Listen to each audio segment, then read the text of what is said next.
खनिज अधिकारियों ने बड़ा खेल खेल डाला। इंदौर बुधनी रेलवे लाइन के नाम पर वेटलैंड संरक्षित तालाबों को खदानों में डाला बदल। तालाब गहरीकरण के नाम पर सांवेर तहसीलदार में खनिज माफियाओं के साथ मिलकर पर्यावरण को असंतुलन करने का बड़ा खेल सामने आया है। एनकाउंटर न्यूज एमपी ने तह तक पहुंचने और सच्चाई को सामने लाने के लिए सक्षम विभागों से बात की तो पता चला तालाबों को खनन करने की किसी भी सक्षम विभाग, पर्यावरण विभाग, पोल्यूशन कंट्रोल बोर्ड या वेटलैंड प्राधिकरण से अनुमति नहीं ली गई। इंदौर जिला खनिज विभाग पर आरोप है कि सांवेर और कनाड़िया तहसील में भारत सरकार द्वारा कई चिन्हित वेटलैंड तालाबों में नियमों को ताक पर रखकर और बिना सक्षम स्वीकृतियों के रेलवे के नाम पर खनन करवा डाला।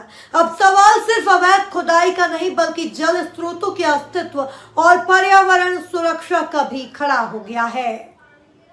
इंदौर जिले के सांवेर और कनाड़िया तहसील क्षेत्र में कई वेटलैंड तालाबों में कथित अवैध खुदाई के मामले का कुछ समय पूर्व एनकाउंटर न्यूज एमपी ने पर्दाफाश किया था, जिसमें आरोप था कि गहरीकरण के नाम पर नियमों की अनदेखी करते हुए भरे पूरे तालाबों को खोद डाला। जानकारी के अनुसार सूलाखेड़ी, कदावली, बुजुर्ग, बिस्नावदा, जगमाल, पिपलिया और फरसपुर समेत कई गाँव में तालाबों के पास से गुजर रही इंदौर बुधनी रेल लाइन में खनिज विभाग के अधिकारी जयदीप नामदेव और इंस्पेक्टर आलोक अग्रवाल ने खदान माफिया के साथ मिलकर बड़े स्तर पर खोदाई करवा दी, जबकि यह तालाब वर्ष 2017 में चिन्हित वेटलैंड क्षेत्र में शामिल है। नियमों के मुताबिक वेटलैंड घोषित तालाबों में बिना भोपाल स्तर की स्वीकृति के खनन नहीं किया जा सकता है।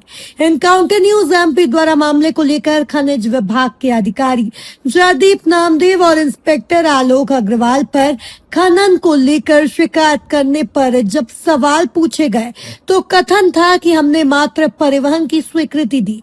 जब अन्य सक्षम विभागों से स्वीकृतियों की जानकारी मांगी गई तो बोले, आप क्या चाहते हो समझ लेंगे, रेलवे के लिए काम था, करना पड़ता है। पर सक्षम विभागों से वेटलैंड संरक्षित तालाबों के खनन की स्वीकृतियों पर बगले झांकने लगे और बोले आरटीआई लगा दो, जो होगा दे देंगे। साथ ही कलेक्टर साहब को वेटलैंड नियमों की जानकारी की क्लास लगानी चाहिए कि ज्ञान भी परोस दिया। इस पूरे मामले में एडीएम रिंकेश वैश्य की भूमिका की भी जांच होनी चाहिए, जिन्होंने उक्त शिकायत को गंभीरता से नहीं लिया और यह कहकर पल्ला झाड़ लिया कि सेंट्रल से रेलवे लाइन के खनिज उपलब्धता की मांग आई थी।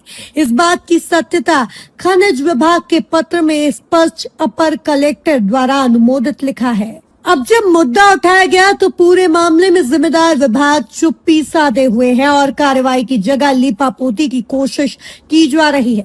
सूत्रों के हवाले से यह भी दावा किया जा रहा है कि कुछ स्थानों पर जनपद सीईओ कुसुम मंडलोई और एडीएम रिंकेश वैश्य ने ही फोन करके सरपंचों पर दबाव बनाकर अनापत्ति प्रमाण पत्र यानी एनओसी दिलवाई। पर्यावरण से जुड़े लोगों का कहना है कि यह मामला सिर्फ नियमों के उल्लंघन का नहीं बल्कि जल स्रोतों को नुकसान पहुंचाने का है। लगातार घटते जल स्तर और बढ़ते तापमान के बीच तालाबों के साथ इस तरह की छेड़छाड़ भविष्य के लिए गंभीर खतरा साबित हो सकती है। अब आज पूरे मामले में प्रशासन की ओर से कोई स्पष्ट जवाब सामने नहीं आया है, लेकिन अब यह मुद्दा पर्यावरण संरक्षण और प्रशासनिक जवाबदेही दोनों से जुड़ गया है, जिसकी शिकायत एनजीटी एवं पर्यावरण मंत्रालय तक पहुंच चुकी है। वेटलैंड मित्र और पर्यावरण संवेदनाओं को देखते हुए हमारा इंदौर कलेक्टर शिवम वर्मा से निवेदन है कि खनिज अधिकारियों पर जांच बैठाई जाए, जिससे समस्त स्थिति स्पष्ट हो जाएगी। इंदौर से एनकाउंटर न्यूज की रिपोर्ट।